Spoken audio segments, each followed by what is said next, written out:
So, why our food choices matter? Let's go straight to the topic, because the plan of this talk was some informal discussion between the students about pros and cons of vegetarianism and non-vegetarianism and all, and we had many misconceptions about the things. So here are the typical arguments of why we should eat non-vegetarian food. Okay. So human beings are carnivore or omnivore, and then of course non-veg is tastier than vegetarian food that we have. Then there are easy sources of protein, and vegetarians kill plants anyway, so from ethical point of view, the argument for being vegetarianism doesn't work at all. And the last point is Apruchi Khana, so eat as you like. So I'm going to decide what I will eat, who are you to tell me. So that's everybody more or less decided. So I will actually touch each of the points and then try to address them from a scientific point of view, from mainstream research. So first is anatomy. So I'm not human, so omnivore. So here is a diagram of the typical teeth of human versus herbivore versus omnivore versus carnivore. And so people say that humans have canine teeth and therefore we are carnivores or omnivores. But the point is that the herbivores also have canine teeth. Pure herbivores like cows or deers, they also have canine teeth, and their canine teeth is similar to humans' canine teeth. So canine teeth is not a proof of our omnivore or carnivore nature. And let's look at how do we classify different animal species, right? Vertebrate, invertebrate, then mammals and birds and all that. This classification is called taxonomy in biology. And the father of modern taxonomy is Carl von Linné, assumed is biologist. So if you go to any biology textbook, you will find his name in the reference. And according to him, man's structure, external and internal, compared to that of other animals, shows that fruit and vegetables are humans' natural. Next, I will refer to a paper in 2009 by Dr. Milton Wills. It is called The Comparative Anatomy of Eating. And here if you see, I hope it is visible. So we have 4 columns: carnivore, omnivore, herbivore, humans. And on the left, there are the features. So for example, let's see the pH value, the stomach acidity, and food in the stomach, right? So you see carnivore, the pH value is less than equal to 1, and omnivore also it is less than equal to 1, and both for herbivore and humans it is 4 to 5. Again, the length of small intestine is 3 to 6 times body length for carnivore and omnivore, and 10 to 12 times or more the body length for both human and herbivore. And then you can look at the other features like the nails, the whether the liver can detoxify vitamin A or not, then the positions of different teeth, then the jaw motion. So for example, you see that for carnivore and omnivore, we have minimum side-to-side motion in the jaw. Mostly the jaw is up and down, like this. But for humans and herbivores, in addition to the vertical motion, we have a horizontal motion, like this. So if you go into details, you can find this stuff. And another point is that, okay, I mean this is just a summary of many points. I could not fit them to the slide, but if you go to that paper, you can find more details. Then I'm quoting this person. So he also thinks you can read the quote. There is no point me just stating it. The fact is that he is propounding that human beings are herbivore, and let's look at who is this guy, okay? William Clifford Roberts. You can search in Google, so nowadays everything is online. So he is the current editor of the American Journal of Cardiology and another journal, Baylor University of Medical Center Proceedings. And he's the ex-editors of 7 prominent journals in the field: American Heart Journal, American Journal of Geriatric Cardiology, American Journal of Medicine, American Journal of Medicine and Sports, Cardiac Chronicle, Clinical Perspectives in Cardiology, Journal of Heart Disease, etc. And he is the ex-head of center under NIH, which is the #1 granting institute in the United States for all sorts of biological projects, and also a reviewer of AHA. So that is the next point. We often say that humans have always eaten meat, right? Historically. We talk about cavemen, right? They used to hunt and they used to eat meat, and people learned agriculture later. Okay? But the fact is that it is not true. So let's look at another reference. Dr. Richard Leakey is a paleontologist and anthropologist in Stony Brook University. And according to him, that humans have been always herbivore. There is another article in Scientific American by Rob Dunn. So basically, if you study the history of how human stomach evolved, so in the primitive age, when there was agriculture, actually human beings had the capacity to digest, trees and leaves, so they could digest cellulose. But later on, when they learned cooking, so they lost that ability. And the vestigial organ appendix is a proof of that. So that's the scenario. And according to them, that in most of the cases, all the evidences suggest that human beings were mostly vegetarians. In some places where there was no fruits or vegetables available, then they were forced to hunt, and therefore we see some pictures on the caves and stuff like that. And so the typical history that we learn is usually distorted. So according to Neil Barnard also, human beings learned meat eating by scavenging, so eating leftovers that carnivores had left behind in the time when there was no food available. So there is another evidence in 2011 National Science Foundation research. Okay. So according to them, they had analyzed the teeth of this ancient human being, and the mark on the teeth actually supports for their eating of grass and fruits, and it's published in Proceedings of the National Academy of Science. So these things are coming up more recently. So another article which I found interesting in BBC News 2014, that the Roman gladiators were also mostly vegetarians, and it is a scientific study by the Medical University of Vienna and University of Bonn, and they analyzed the bone structure of the fossils of gladiators, and analyzing the bones, they could predict their food habit. So read in detail. Okay. So the third point. So I talked about anatomy. And then I talked about evolution or history. The third point is about taste. Right? It's not pretty tasty. So let's look at what is taste. So I'm quoting Miss Caroline Burden. So she's a dietitian, as well as a chef, as well as a psychotherapist. Especially, she specializes in work with disturbed eating behavior. So in an article of 2014, she says that she defines what is a taste. So basically, whenever we see a food, right, so we might have eaten the same food in the past, and there are memories associated of experience of that past eating, and that are stored in the brain. So whenever we eat something, we actually do not feel the actual taste. So the taste that we will experience is a function of both the current item and also the series of all the tastes that we have about this item. So that's therefore you mostly find that some people are averse to eating certain items. Say you are not habituated to eating a certain vegetable or a certain dish, and you say no, I don't like it, it is bad. So because that is due to it is linked to some of your past experience. And but she says that we will find the actual taste if we could actually forget all the previous tastes of the same item. So by staying in the present, we can actually taste the current. That's one theory. And then in BBC Focus magazine, July 14, page 27, and I actually read this magazine when I was flying to Delhi, and then suddenly this came to me. I found this thing. So it said that when you eat processed meat, particularly, then it forces you to overeat, and you feel that okay, I'm finding it tasty, therefore I'm eating a lot. But when you eat vegetables, your stomach feels early, so you don't feel eating more.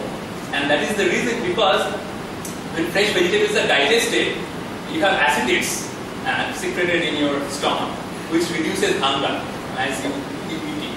But when you eat processed food, particularly this magazine says processed meat and other items, there is lack of acetate, and then you don't feel that the stomach is not being filled. So therefore you overeat, and that leads to obesity. And this is an interesting point. This is from also a doctor, a nutrition expert. And he writes in his book Foods That Kill that there are certain chemicals they are found in meat and similar flesh items like hypoxanthine, then inosinic acid, guaninic acid, and their chemical structure is similar to that of caffeine, which is known to be brain stimulant and addictive. So he says that these items are addictive, and therefore we tend to like them more, and we think they are more tasty.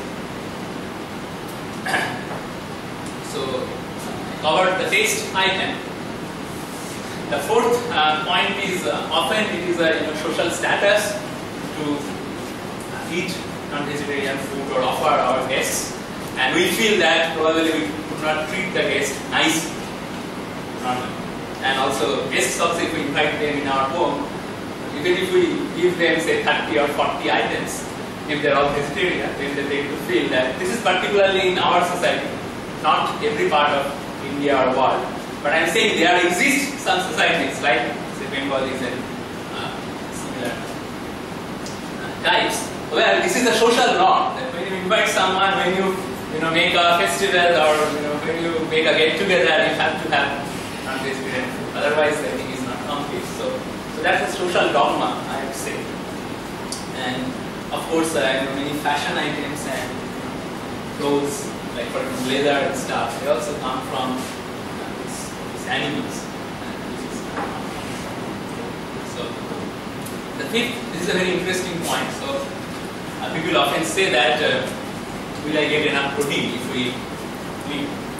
So nowadays, if you go to internet and if you search any medical journal or anything, you will find that this terminology that will I get enough protein if I eat only vegetarian food is called protein myth now.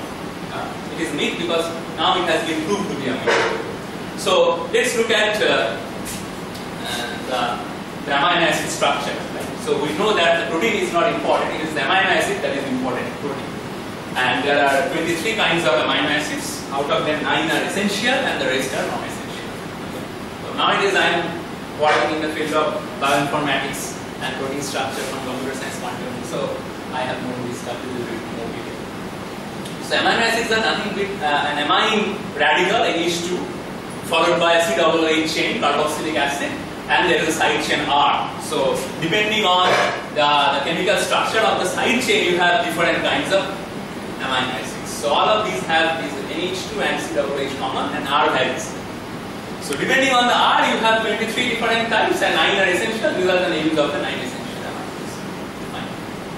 And where from this started that this meat, fish and eggs, they have all the essential amino acids, but single vegetarian food will not have all the essential amino acids. You have to combine 10 different items, otherwise you will not get. So that idea was promoted by Frances Moore Lab in 1971 in her book Diet for a Small Planet. So basically, the problem was that she was not a nutritionist or a medical practitioner. She was a social activist, and she was trying to fight against the hunger problem in the world.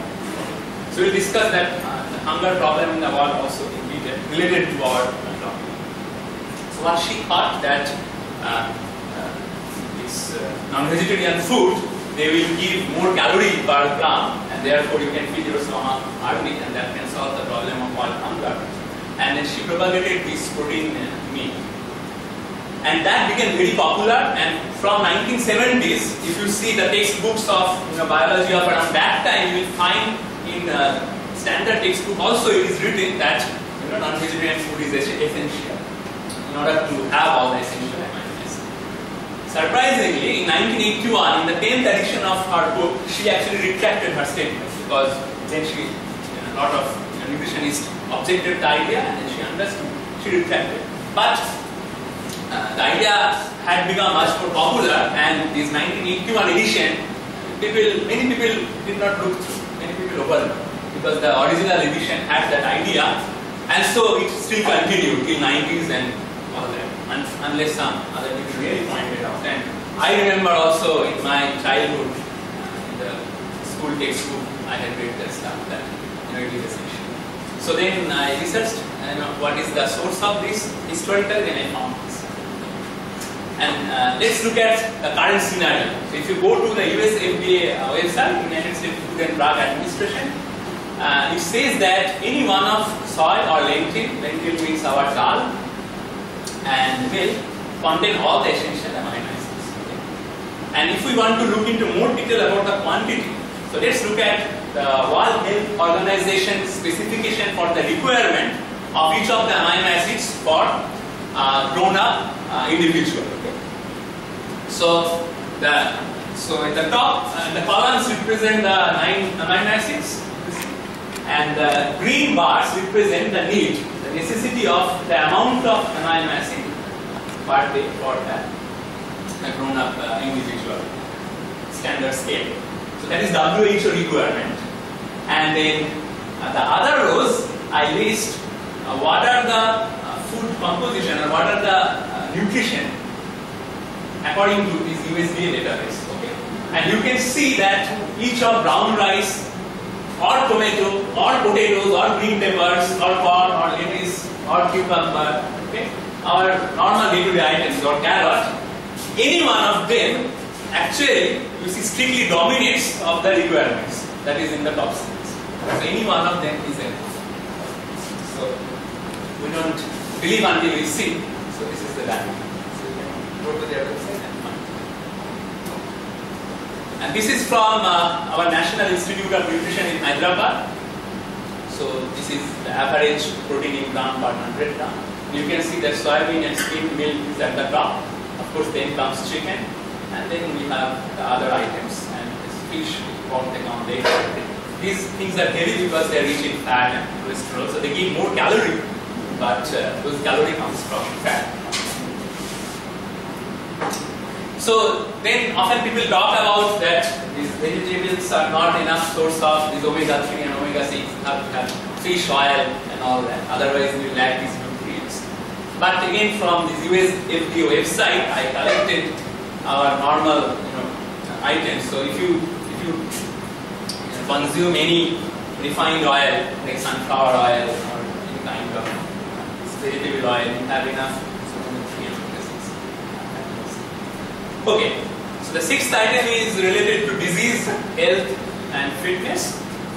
So we often have the idea that these non-vegetarians are healthier than vegetarians. So I am not saying in this section that there are no non-vegetarian healthy people. Of course, on both sides there are. My only argument here is by consuming only vegetarian food also you can remain healthy. So that is the only point I am trying to make, particularly in this section. And of course there are some comparative study. So this is according to Mayo Clinic. And what is Mayo Clinic? It has ranked 1 on 2014-15 US News as world's #1 hospital, and it has been in the top for last 20 years consistently. Okay, so it's the best hospital in the world, and their prospectus says that people who eat only plant-based food, that is vegetarian, generally eat fewer calories and they have less heart disease. Okay, and just eating less meat has a protective. So those people who are not completely vegetarian but consume little meat, they also get benefit. And a National Cancer Institute study of 5 lakh people, so the statistics is not ignorable. Okay? The data is huge, found that who ate the most red meat daily were 30% more likely to die of any cause during a 10-year period than the other people. So there are some again reports by doctors. So the heart disease, non-vegetarian rate is much more than vegetarians. Then, so I read a book by Dr. Hazet, and just to introduce him, he was the ex-physician of our ex-president, Ms. Pratibha Patil. So he has a book, A Scientific Basis on Vegetarianism. So there he writes, a physician and cardiologist treating heart disease cannot recommend non-vegetarian food to heart patients, and even to those who want to prevent heart disease. So he was an ex-professor in the AIIMS, All India Institute of Medical Science. There. Then this is the BBC News coverage. It's a study on 44,500 people by University of Oxford, and the paper is published in American Journal of Clinical Nutrition. So it says that vegetarians are at risk by 32%. Next, on aging. So Dr. Reisen's research says that switching from standard non-vegetarian diet to purely vegetarian diet adds to 13 years to your lifespan on average. Next, cancer. So the link between non-vegetarianism and cancer is now well established. Okay. One of my close friends was in stage 4 and she was treated in this Bombay Tata Memorial Cancer Hospital, and she told me myself, she herself told me that the doctors recommended her purely vegetarian diet. Okay. And I found these references for you. So for example, US FDA, they were blamed for their chicken, the poultry chicken, having cancer-causing arsenic, but they were denying the fact. Finally, in 2011, they admitted, so it was an official report. And you can see Harvard Health Publication 2012, then particular BBC News 2012, Times of India 2014. They have lots and lots of articles about link between colon cancer, breast cancer, prostate cancer, stomach cancer, rectum, lung, esophagus, every type of cancer linked to non-vegetarians. So these are some of the pictures of cancer caused by.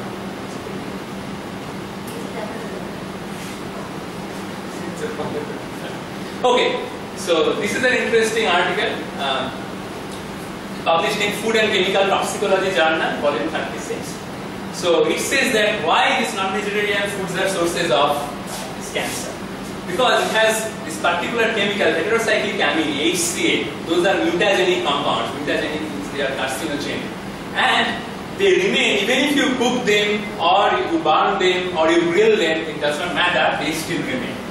So that is the main source. Okay. And then on the other side, that if you keep eating only vegetarian food, then you reduce the risk of cancer. So I list only 2 articles out of many, and these are all indexed by NCBI PubMed database. If you go there, you can search many more. One is cancer management research, and cancer epidemiological measures. Then there are other diseases also linked to non-vegetarian food, taken from Harvard School of Public Health. So what about fish? Fish oil has almost 500 milligram of cholesterol per 100 gram, whereas our daily limit is 300 milligram for healthy people and 10 milligram for carnivores. So you see that it's not that fish is also healthy. If you go to John McDowell's website, okay, so he has a whole website listing all his research for last 30 years, his research on this topic, and he shows that fish, particularly fish protein, causes osteoporosis. So he argues that milk protein is much better than fish protein. And also, you know that these waters, the sweet waters at many places where fishes are grown, they are contaminated with mercury. And the problem is the fish fat can retain more mercury than the water itself. So actually, the fish contamination and the mercury contamination through fish is much more than just the direct water, and that is not good for heart, kidney, and nervous system. And a few days back, when I was traveling in metro, যখন যাচ্ছিলাম, তোমরা হয়তো অনেকে দেখেছো বড় বড় করে add আছে এই সময়ে মাছের ইসে বাঙালি বলে একটা বড় আর্টিকেল, সেটা আমার এখনো দেখা হয়। So what about egg? Preservative. হ্যাঁ, মানে প্রিজারভেটিভ নিয়ে লেগেছে, বাট উনি যেটা বলছেন সেটা হচ্ছে প্রিজারভেটিভ ছাড়াও মাছগুলোকে টাটকা রাখার জন্য সেটা আমাদের বাঙালি মাছ আলাদা কিরকম। হ্যাঁ,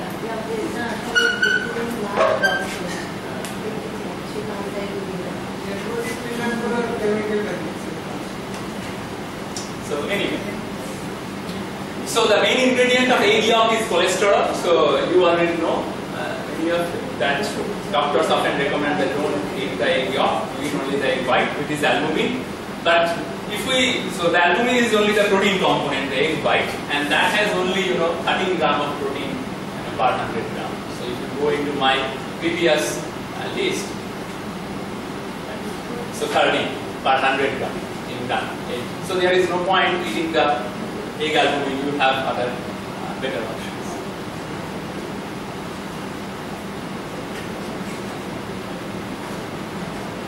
Okay, fine. So, and there are some other references here, so I am not reading them. You can just read how healthy are eggs and 100 facts about eggs and all that. These are written all by doctors, so it's not my facts. I am just presenting. Okay, fine. Then there is an organization in United States. They call themselves Physicians Committee for Responsible Medicine. It started roughly 10 years back. Now they have 12,000 member doctors, and their concept is not to prescribe drugs and antibiotics right from the beginning. So they call it responsible medicine themselves. So they have an article where they say that vegetarian diets are good for children right from the beginning. Okay, this is a very recent article which was published in this year's experimental biology meeting. So this is an annual conference. That is, this year it was held in Boston, and the research is due to the doctors at University of Louisville, Kentucky. And they say that these animal protein have methionine, which promotes memory loss through increased methylation of naphthalene. And naphthalene is a specific protein important for maintaining the brain. So it works as a slow poison, so we do not realize on a single day, but over a period of years, so this causes. So you can read the research paper for me. Fine. And this is a report. So there is a school in New York City which was vegetarian, and they have published some statistics. Their performance has increased. Then there is an example for sports. As I said that I am not saying there are no non-vegetarian sportsmen. Of course, there are more in fact. All I am saying is that it is not necessary. Okay? Just by vegetarian consumption also, one can keep himself or herself healthy. That's the only point. So we have here Redwin Moses, 8 times world champion, Carl Lewis, 9 gold medalists, Mike Tyson, Lizzie Amherst, last year's Olympic cycling medalist, and Kapil Dev Shilpa, our Indians, and then Kongo. And you know Vishwanathan Anand, right?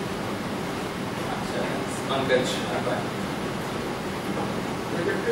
Oh, this is an interesting story. Okay, so he is not a sportsman, he is Jyotirnath Singh, Paramveer Chakra, you can find out. So he actually was pure vegetarian, and his boss was not happy about that, and so this was actually broadcasted in television a few years back, this story. And so the boss was saying that you should eat non-vegetarian food, otherwise you cannot fight in the war. Then he says, okay, so you give any 2 soldiers of your choice who are purely non-vegetarian, and I myself will fight with both of them together. So if they win, then I will start consuming non-vegetarian food, and if I win, then both of them have to be vegetarian. Okay? Then his boss accepted the challenge, and he defeated them, and along with those 2 opponents, his boss also became vegetarian. That was the story. That was broadcasted in national television. Paramveer Chakra, Jyotirnath Singh. So, okay, these are some celebrities. I'm just giving the names: George Harrison, Madonna, Brad Pitt, okay, Leonardo DiCaprio, Paul McCartney, Pierce Brosnan, James Bond, right? Richard Gere, Shall We Dance, Bryan Adams, then Cameron Diaz. There are some Indians, so I don't need to tell their name. You know them. Okay, so this is an interesting news now. So NASA, they have a food department, and their research topic is when we send people in space, that what kind of food can keep them healthy for a longer period. Because in space, if you get sick, then there is a problem. So their research says that vegetarian food is much more desirable for under any circumstances, because people tend to fall sick in a much more less quantity. Complete vegan. তাহলে দরকার নেই, আমি তো আইটেমগুলো দেখালাম, দেখলেন সেটাই তো বলছি। There are other alternatives for vegans like almond milk,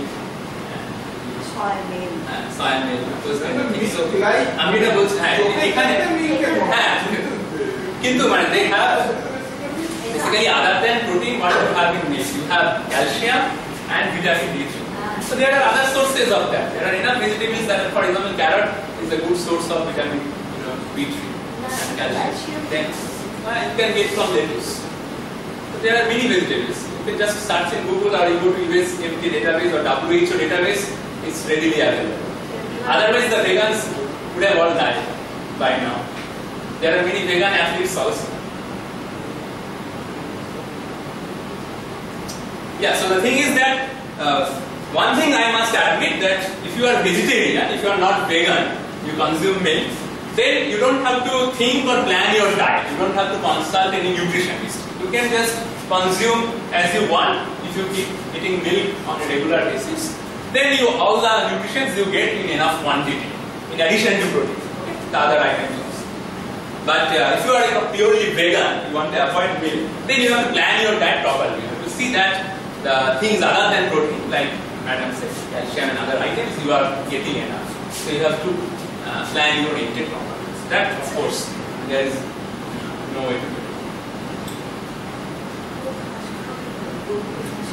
Okay, so they have said that 2030 they are training actually 1,000 astronauts for this purpose, and they will select a subset, a small subset of those 1,000 to send to the space. But all of them are being trained on vegan diet for that. The next topic is environment pollution. This may sound weird because you may think, how can my eating habit pollute the environment? So this is the carbon footprint of different diets. So you see that this is CO2 equivalent emissions from producing half a pound of this food, and this is expressed in this. How it is equivalent to the driving of how many miles by car. Okay, and this takes into account everything. The energy used for agriculture, the energy used for bringing them to the market. So the whole background stuff. And the next point is that about rainforest. Rainforests, are important. I'm not going to read everything. They are source of fresh water, and more than 2,000 tropical forest plants have been identified by scientists as having anti-cancer properties, but only less than 1% have been studied. Now let's look at the rainforest destruction for cattle ranching or animal farming that is happening in the world. So this is published by United Nations.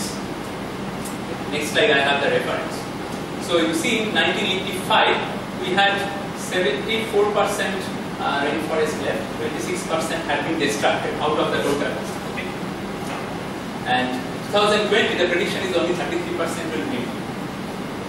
So, according to Greenpeace, which is a consultant to United Nations Economic and Social Council, all the wild animal and trees in more than 2.9 million acres of Amazon rainforest were destroyed in the 2004-2005 crop season in order to grow crops that are used to feed chickens and other animals in factories. So that is one reason. And also the greenhouse effect, I don't have to explain, the natural greenhouse effect where more heat escapes to space and less it remains.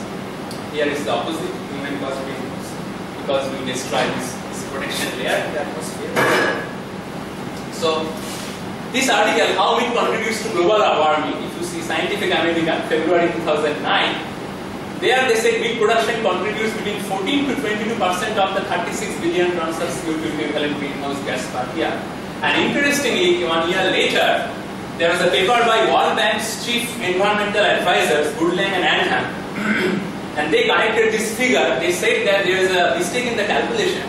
Actually, 51% of the total contribution of pulse carbon dioxide is contributed by this factory farming.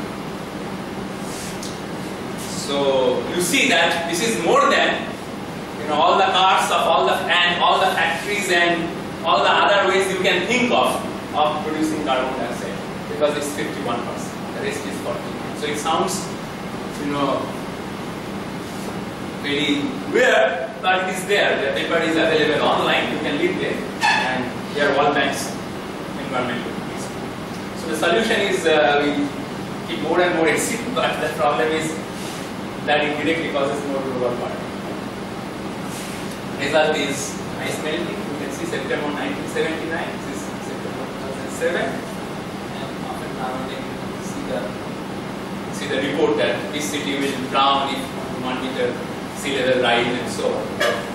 Okay, so he is Professor John Anthony Allen, King's College London, and he received Stockholm Water Prize in 2008. So he does research on water, and he showed in his calculation that to produce 1 pound of meat through factory farming, we need 2,400 gallons of water. Whereas to produce 1 pound of wheat, we need only 25 gallons of water. So a lot of water is being wasted by this factory farming. So this is another slide explaining the same. Just quickly. Then water pollution. So Ganga Pollution Monitoring Project is run by Patna University, and their report says that the fish taken from Ganga River contain DDT 16,000 more than the Ganga water itself. Land pollution. According to Oregon State University Agriculture Professor Peter Schick, animals raised for food in the US produce roughly 8 to 9,000 pounds excrement per second, all without benefit of waste treatment of system. And you may wonder that this figure is only for US, but the fact is, in the whole world, every year 60 billion animals are being killed, whereas in US it is 10 billion. Okay? So the world figure is 6 times more than in this market. Some pictures of land pollution. Okay. So I'm not playing this. You can go to TED Talks, everybody knows nowadays. So this is a TED Talk by bestseller food journalist and author Mark Bittman. So just to save time, I will not run this. And he actually traces the history that how this industrialism in the whole world changed and shaped the human diet in different continents, in Europe, in Asia, in America, and how we forgot our natural food habit and we became prone to this, poultry meat and artificially grown fishes. Okay. There is a report by United Nations in 2006, which is called Livestock's Long Shadow. It is freely available PDF. You search Google by this Livestock Long Shadow, you will find this United Nations official document, and it actually summarizes of all the environmental points that I have mentioned, that how meat eating contributes to global warming, water pollution, land pollution, carbon dioxide emission, and everything. So you can read through. Next, I already mentioned that I will link meat eating to poverty and world hunger. So let us see. So land resource. So you see that 1 acre of land can produce 40,000 pounds of tomatoes, 53,000 pounds of potatoes, but only 137 pounds of beef, and equivalent numbers in terms of chicken or lamb or pork. So this is a not a good throughput. It's not an efficient system. So this is the status of world hunger. So the current world population is roughly 4 billion, little more than 4 billion, and out of them 926 billion, that means 1 billion, 1/4 of the world population are dying hungry, and most of them constitute from Asia and Pacific region, and the next comes Africa. So yeah, so there are some reports in 2011. 883 million tons of corn and 260 million tons of soybeans were grown globally. But of them, on average 40 to 50% of that corn and 80% of the soybeans are fed to this farmed animal. And then we are getting calorie from these farmed elements in an indirect way. So, in 2013, there is a report published by the Institute on the Environment and the University of Minnesota. They calculated, in their paper it is there, that if this food cost, because these food are already grown, it's not that we have to grow them. This is already under normal agriculture, these are being produced, but 70 to 80% of them are going into this artificially raised animals. These are not naturally consumed by animals which are growing natural in jungles.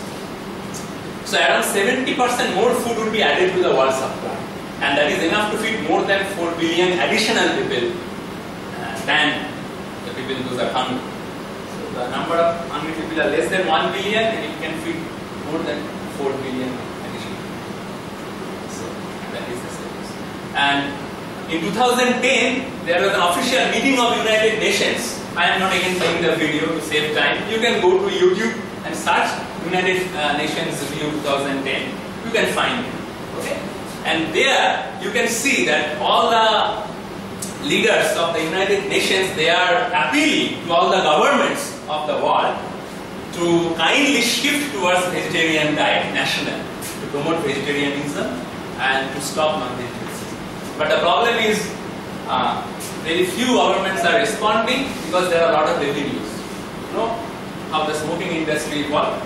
30 years back you used to hear smoking is injurious to health. 10 years back you used to hear smoking causes cancer. Now you hear smoking kills. Okay? There is no can or may or injurious. Smoking kills. You have this advertisement in bold, but still you can buy it everywhere. It is not illegal. Okay? And it is still. So I am sure that even 30 years from now, same thing will be with meat and fish and eggs. Even if it is officially admitted, now it is slowly there, as you see, United Nations have already admitted. But still, even if we have warning in the fish market and everything, we will still buy, and government will not make it illegal. That's the point. So common people need to raise their own awareness, because our life is in our hand. So I am almost towards the end of my presentation. I have last 2 points. The 9th point is cruelty, violence and ethics issue, which I mentioned in the beginning. So I'll come to the points of plants also in this section.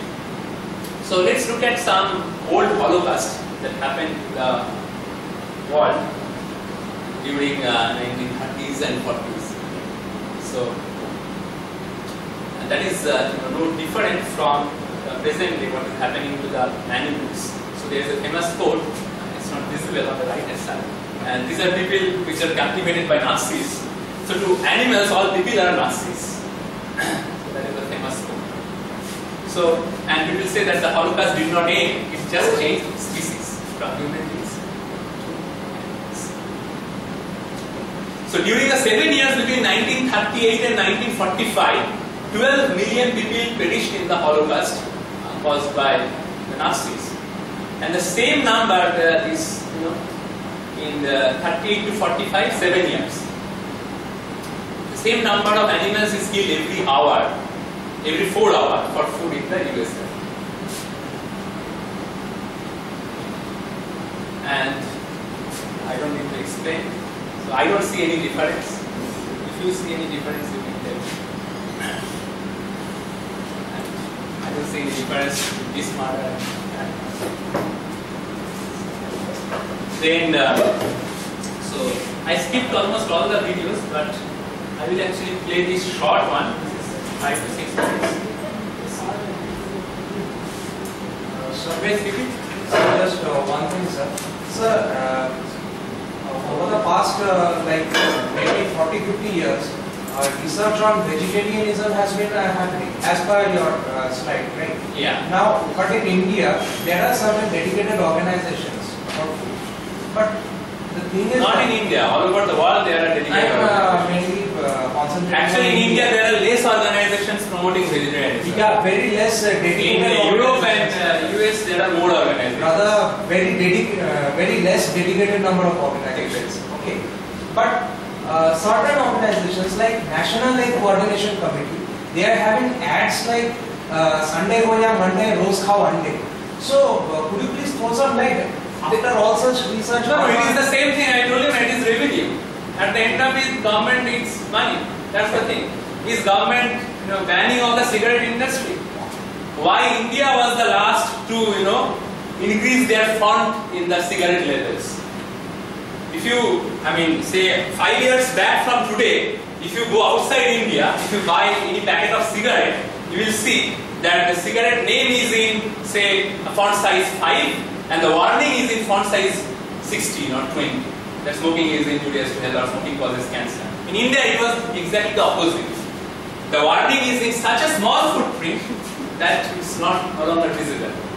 Nowadays, government is giving the warning, even you can see in movies, but still it is not being made illegal, or there are no legal actions being taken. So things will change slowly, but as I told a few minutes back that even after 30 years, I do not see that how this will be made illegal if cigarettes are not, which have more direct impact. Okay, I think I will skip the slide.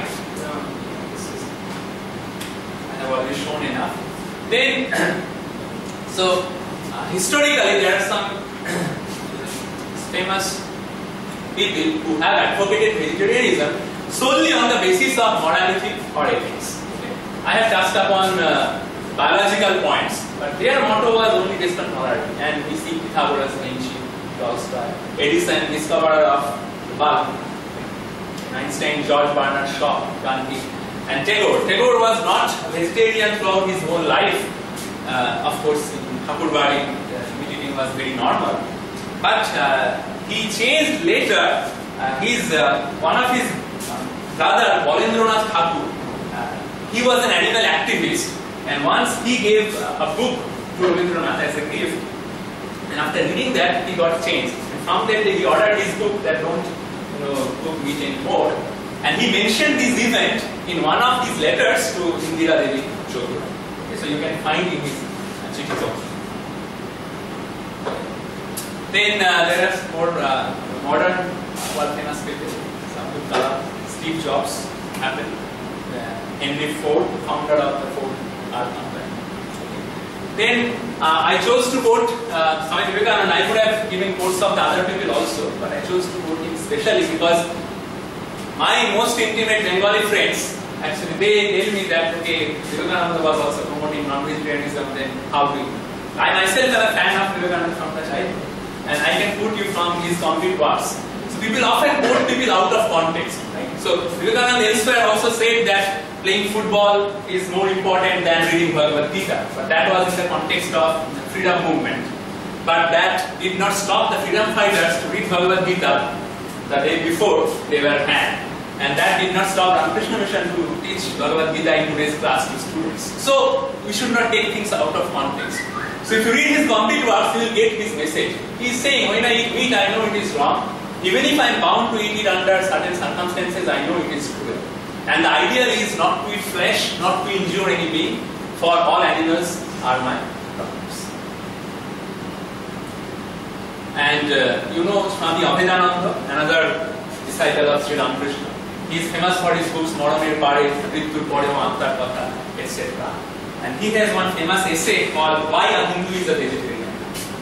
And there you can see lots of arguments for vegetarianism from Abhedananda. Anyway, so that's just one side track. So again, so we say that everybody is eating meat, so then why should I stop? The point is many people are also doing these things, considered rape, increasing murder. Do we like to ourselves to consider part of those people? Ask yourself. I will not answer. Then people say that okay, this lion is killing deer, tiger is killing deer, so if we kill goat, what is the problem? That is another typical question. So the answer is animals kill for need, but the humans kill for greed. That is the main problem. So we have options available, but still we do it. If we are stuck in an island where there is no crops, then if you hunt an animal and kill, I do not consider it to be important. Because you are doing it to survive. As I showed, that based on scientific articles that prove that in the history why humans have been actually vegetarians, and there is a misconception that ancient humans were non-vegetarian. And those articles showed that humans ate meat in the past only when normal foods were not available. Okay. And sometimes we say it is habit, but anyway, habit can be changed if you are. Then people say that, okay, I eat only small quantity, I eat only 1 piece or 2 pieces, so I do not contribute much towards all these world hunger or global warming, etc. But the point is that even if it is 1 piece, I mean, is the chicken alive after you take 1 piece out of it? And the second thing is that they donate out of their food. So then you may say that, okay, then we should stop killing mosquito. But the problem is, you are killing the mosquito in order to protect yourself. Right? So are you killing the chicken in order to protect yourself? So ask yourself. So if you are in this situation, then of course you can kill. And after killing, you may eat it. There's another interesting point which I found that children's cartoons, if you observe, most of the cartoons or comics of, especially which are popular among children, they all promote love towards animals, right? Be it Tom and Jerry, be it Donald Duck, or be it the famous movie like Finding Nemo or Shark Tale. And parents, try to teach their children the lesson, the moral lessons behind these, movies or shows, but it is not reflected in their behavior. So that is the thing. So you know what I mean. So where do you draw the line? So to some you treat as pets, and then some you treat as food. So what is the difference? So this is an interesting topic. So what about killing plants? There is a most convincing argument. Of course, this argument does not stand if I consider our anatomy, the medical factors, health factors, global warming, world hunger, pollution. Considering all these things, when you have a choice of killing plants and killing animals, killing plant is much better because it is more sustainable. So according to all these scientific reports, including United Nations. So even if we take this point aside, that okay, both are killing, both are equally immoral, even if we take it for granted, still we have 10 other points in support of vegetarianism which cannot be denied. Right? But still, let us look into these moral issues more closely. So first of all, in most cases, killing is not necessary. So most of the vegetables that we consume are either fruits, whether it is seasonal fruits that you consume raw, or it is vegetables that you make a preparation or a dish out of it, like pumpkins and locust, everything, or flowers or leaves. Most of it. Secondly, in most cases, killing is involved only for trees having seasonal or annual life cycle. We have studied all in our biology book that there are 3 kinds of plants: annual, biennial, and perennial. Those who live for 1 year, those who live for 2 years, those who live for many years. So these rice and wheat, they are all annual plants. Okay. So we kill them at the end of their life cycle, but when we choose to kill an animal, we do not like to kill an old, dying animal for our food. Third point, plants have no central nervous system or any specialized tissue or organs to feel pain. So what Jagadish Chandra Bosu had showed in his famous experiment is that plants respond to stimuli, and that is true. So response to stimuli, an example is piloerection, that happens for human beings also. So for example, whenever the ambient temperature gets changed suddenly, then if you observe to your hairs on the body, they will stand on end. Okay? Especially when you go to low temperature, from high temperature to low temperature. Right? But you will not realize it for the time because it is a local phenomenon. So these signals are not passed to your brain, and then the brain is giving the command, okay, now you stand up, the hair stand up. It's not like that. It is a local response to stimuli. So nowadays, the research have established beyond doubt that plants' response to this stimuli is much like this piloerection that happens to human beings. So that is localized. and the feeling of pain is different because that is the carrying of electrical impulse from the nociceptors, where the pain receptors, to the brain, and then the brain perceives it at pain. Plants do not have that features. And why is that? If you question, because there is no evolutionary benefit for plants to feel pain, because they cannot run. There are some exceptional plants that can walk, but those are infinity, not 1%. They come into discovery news. But almost all the plants, they cannot walk. Therefore, there is no evolutionary benefit. Because why do we feel pain? Because if we are in danger, we can protect ourselves. We can avoid that item. We can run from that. That is why evolution gave the human beings or other animals the capacity to feel pain. But trees do not feel pain like us because it is not beneficial. Evolution has no benefit in us. Even if they feel pain, they cannot run. So better they do not feel pain. That's how they are designed naturally. So that is the point. The last point is that if we were not supposed to kill plants, then nature would have designed us to be visually moved for plant killing action also. So whenever we see the animal killings or drug, most of us are moved, whereas we do not feel anything because we are supposed to kill and eat plants. Just like a tiger, when the tiger kills the deer, the tiger does not feel pain because deer is a natural food of the tiger. Similarly, plants are natural food for us, so we are designed to consume them without being visually. The last but not the least, there are different stages of non-violence to plants that you can practice if you consider only this ethical issue. As I said, there are tens and thousands of other points supporting vegetarianism. But if you consider only this moral issue, you have different levels. So for example, there are advanced people who will sit under a tree and wait for the fruits to fall naturally. Okay? And they eat the fruit flesh and leave the seeds so that future trees can grow. So nothing is wasted. So there are advanced yogis like that. Then there are next level where you decide that I will not eat the whole plant.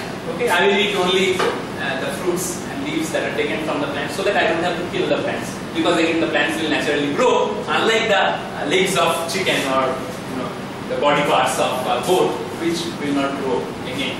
So you can choose that. And the next level is that okay, I will eat only plants because they have these features which make them different from animals. So I will cause less harm. So the principle is principle of no harm or least harm. So okay, I am killing plants. I am killing life just like killing animals, but I am trying to minimize it. That is another level.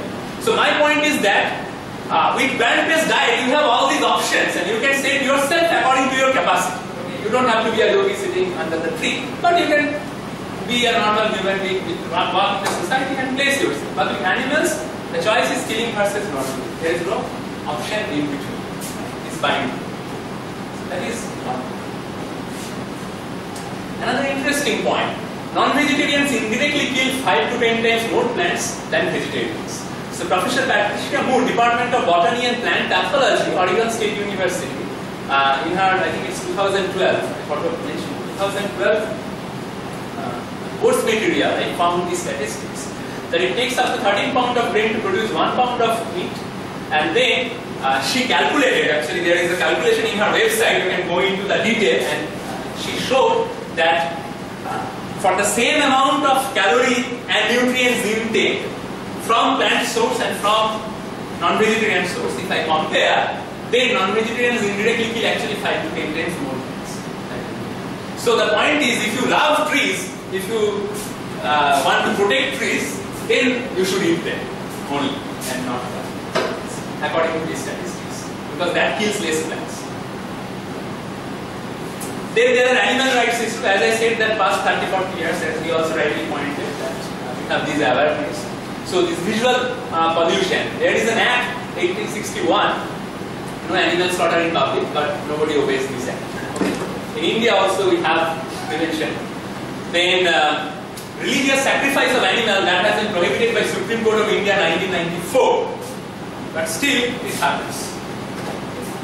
Then 2011, University Grants Commission recommended there is no animal dissection in biology lab because nowadays there are computer software available, simulations. where you can simulate dissecting an animal through animation and learn everything that is inside. Or you can dissect dead animals, which are natural. So that is the thing. So it is no longer an act. It is not yet an act. It is a recommendation, but very soon I think it will become an act. So things are changing, as you can see. Then the last is a spiritual point of view. Okay. So I kept it last because it may not be interesting to many people, but still it is a very crucial and relevant point to many in the society. Okay. So people say, is not animal beings allowed in my religion? Okay, let us see. So according to all the religions or all the spiritual sects of the world, you can see one thing is common, that food is not only for the body but also for sustaining the mind, intelligence and soul in the body. Okay. And apart from chemical composition, food also contains subtle energy that changes your mood or changes your consciousness. And all spiritual paths emphasize the importance of vegetarianism. If you don't believe, wait for food. So we look into our Sanatana Dharma, the Vedic religion. I do not prefer to call it Hinduism because the Hinduism term was coined roughly 200 years back. It did not exist. So if you look at the yoga philosophy, right, and all the form of yoga that you see nowadays, that resulted from Patanjali's Yoga Sutra. Okay, it has 8 steps. The point is the very first step, yama. Don't go to the 8th step. There is this meditation, trance, and samadhi. These are all very high steps.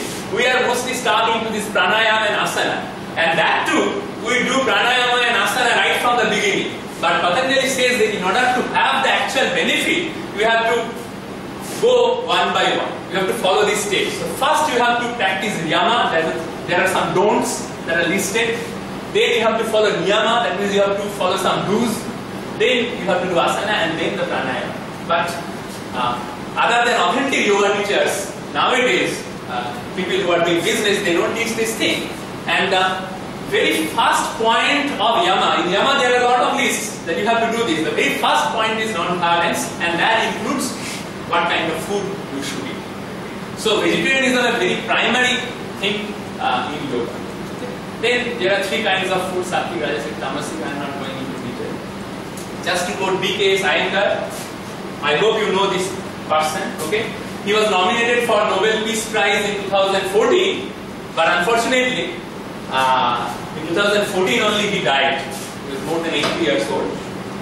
And you know, there is a strange rule that Nobel is not given to dead people, due to which Satyan Bose did not get Nobel. Anyway, so he lost it. But he is the yoga guru of Aldous Huxley, Yehudi Menuhin, and J. Krishnamurti. So he says a vegetarian diet is a necessity for yoga practice, and it is the first step towards non-violence. Okay. Then if you look at Manusmriti, okay, that also prohibits meat eating. If you look at Mahabharata, it says that the person who kills the animal, who sells the animal, who buys the animal, who cooks the animal, who serves the animal, who eats the animal, all of them share equal amount of sin. So it is not that just by ourselves stopping it, we commit sin. Okay. Then Judaism. This is before Christianity. And there are many passages that promote compassion towards the animal. So eating meat in Judaism is also there. That is called kosher food, but that is only a concession for unavoidable circumstances. Okay. Christianity also, there are many references, and there are many Christian organizations which are purely vegetarians. I have quoted some verses from Bible, so you can read them. Then interestingly, there are some documents, Clementine of homilies, that are discovered much later time, and those documents actually say that Jesus himself was a vegetarian and he promoted vegetarianism. And you can read this book, The Lost Religion of Jesus, by Keith Adams. It's very popular now. Then Islam. Many people have the misconception that in Islam you have to have meat, otherwise you are not a true Muslim. I also had this misconception, and then my misconception was broken when I met a vegetarian Muslim when I was traveling in a bus in Bangalore. Okay? And then he explained that he reads 5 times of namaz and he is a staunch reader of Quran, but he is pure vegetarian. So then I did some research, and discussed with many Muslim scholars, and what I discovered and presented here. So you can find that in Quran there are many verses that actually promote compassion towards animals. Okay? And you know from history, you already know that there is a sect in Islam which is called Sufi sect, which are purely vegetarians. Okay? And famous Sant Kabir is also one example of the Sufi sect. And you know Kabir wrote Doha, that's a poem. And in one of his poems he writes that what use of roza it is if you consume meat at the end of the day. Then there is a Muslim theologian Al-Hafiz Masri, you can read the book Animals in Islam. Then there are other references. These are all written by Muslim scholars who are themselves Muslim. Okay? So you know, he was heading the Institute of Islam in Baghdad at the age of 28, and his main book he highly writes the virtue of vegetarianism. This I must read. This is from M.R. Baba Bunyadi. Okay? He writes in his book 99 Beautiful Names of Allah that Qurban is not slaughtering of chickens and cows and goats. There are 400 trillion 10,000 beasts here in the heart which must be slaughtered. They must be slaughtered in the qalb, the inner heart. After these things are slaughtered, what is eaten can then be distinguished as either halal, that means permissible, or haram, that is forbidden. Everything that is seen in the world is haram. What is seen in Allah alone is halal. Please read. And of course, many Muslims are following it. But just like in our religion, or I should not say our, just like in every religion, whether it is the Vedic religion or Christian or Judaism, there are misunderstandings.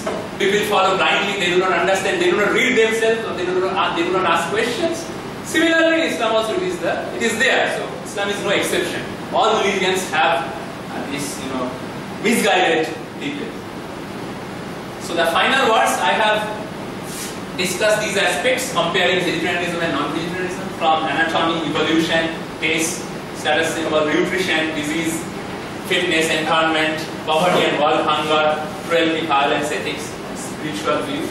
Wherever possible, I have tried to give, references from standard journals and stuff like that. The take-home message is that vegetarianism is the starting point of civilized society, but not the goal. So just by becoming vegetarianism should not be the goal of humanity. You can be a vegetarian but still a murderer. It's not no use. But what I am saying is that all of you are engineers, so you know there is, we call in mathematics, necessary and sufficient condition. So vegetarianism in humanity is necessity, but it is not sufficient. So you have to build your character and mood and develop other human qualities on top of vegetarianism. Then only it is successful. Otherwise, it is of no use. So I will stop here and then take any questions that.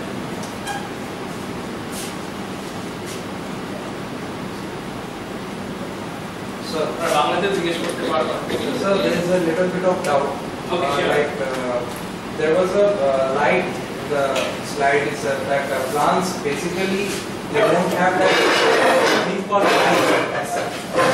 No, there is no line like that. That's the line.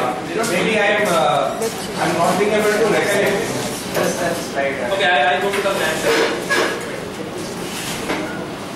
Yeah. So this is the first slide. Yeah, after that, they don't have that nervous system and all that. Yeah, they have life. They have life, but What I'm saying that they don't have pain. But there are other research groups. I was going through certain, websites and all that. Certain research groups, they are counter-arguing that there is a nervous system, although not central, but there is a kind of. I have read that. That is desperate way to justify reality. So as I said, this is just one view, killing plants, but they cannot deny. No, I'm this not point. going into the issue of being a vegetarian. No, I know, but I have seen that. Okay. But that is not scientifically established. Okay, so there are many journal articles which actually compare this pain mechanism in plants and animals. So you can read that. You can go to NCBI public PubMed database and search it pain in animal and pain in plants. Then you can find many mainstream papers that talk about this. So I would say those are just bogus arguments.